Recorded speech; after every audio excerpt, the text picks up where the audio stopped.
thrilled to have David Miller sitting with us this morning, the president and CEO of the World Wildlife Fund, also former mayor of Toronto, for those who didn't know. Good morning, Jody Vance. Nice to see you again, sir. Nice to see you. I'd be remiss if I didn't say. I know you have to do this. All right. Is there one of the candidates that perhaps you think should be mayor of Toronto? Will you tell us? You know, the delightful thing about running a nonprofit organization is you're banned from politics. You just can't wade in at all. Okay. But I would say, when I ran for mayor, we had 76 debates. 76? Yeah, so lots more to come.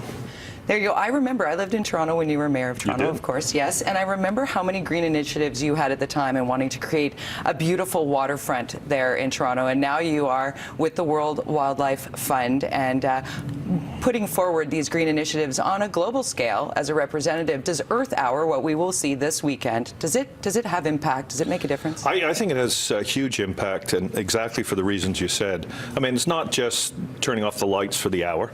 I mean, that, you know, has a marginal impact. Obviously, it's the idea that over 1 billion people around the world are thinking about climate change, and this year we're asking them to think about solutions. And the great thing here in BC is a lot of local governments in particular, and the BC government, are doing some really good things. So if people add some things in their own individual lives, you can make a very real difference to lower our impact on the planet and help us live more interesting, healthy, sustainable lives. It's the little things that we have learned to do, like you said, turn off the lights or turn down the heat or be more cognizant of how and when you do your laundry on the grid and whatnot. But it does really come down to making significant changes when it comes to using transit, biking, the other impactful things. But the one thing that we often hear through our viewership is we try and do it at home, but then we see big business being sort of gluttonous about it. Well, it's one of the nice things about Earth Hour is we see a lot of big business, office towers, you know, people like Oxford Properties, for example, Benthal and others, they all participate. And if you look at the issue of climate change, in BC the challenge is pretty clear. It's about heating and cooling buildings, the energy we use for that, and the energy we use for transportation. And the office building sector is actually making a big contribution. And it's not just because they're environmentalists, you actually save money. Right. Right? And so, hey, you know, it's a bit of a no-brainer. Save money, do the right thing for the environment. Same thing in your house. You know, here, if in the winter your neighbor has frost on their roof and you don't, you've got an insulation problem. Oh. Because heat's escaping through your roof. You're wasting energy. You know, costing you money. Costing you money. You can save money. And in fact, I understand in the Vancouver area, if your house is over about 15 years, you really should get it assessed for energy efficiency, because you'll find that you'll save a lot of money over time if you improve the energy efficiency. And that's something that, you know, Earth Hour inspires us to talk about. And that's why Earth Hour is useful, is talking about these kinds of solutions. Really, building codes have changed so much, and the way you can prepare yourself to be a better energy user. That's right. Have changed so much. What's the #1 mistake you think people make?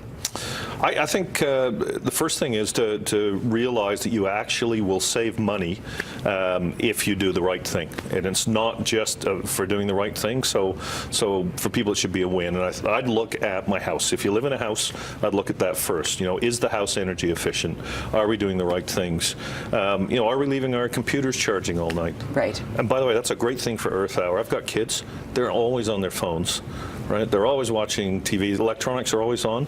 8:30 to 9:30. Fun thing for people to do. Let's turn them off.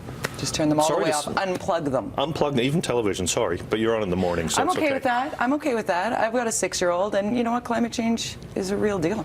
Yeah. Well, it's for our children and grandchildren that we need to act, and so, you know, involving them on Saturday night in a fun way is a good thing too. That's right. Saturday night. We can give up our hockey fix just for a second. That's the only thing about Earth Hour that makes me a little crazy. It's like hockey's on. Wait. You know what? The NHL's participating. Really? They can't fully turn off the lights. You know, they'd have to reschedule the hockey, but they're getting their energy from green sources, and they've been very actively participating. So it shows it's not just what we do as individuals. It's what we do through our businesses and, of course, through our local governments. We've been running a challenge internationally for cities. Vancouver is the World Earth Hour City Challenge champion. Yes. Yeah, not Toronto. I like that. No, not Toronto. No. And we do like to battle Toronto on that front. David Miller is here, wwf.ca. There it is, /Earth Hour. Follow along, find out more about it, make the change. Let's do the little things to make a difference in the world, like you said, for our kids and our grandchildren. Thank you Exactly. very much for being Thanks, here. Judy. Appreciate it. Thanks. Appreciate it.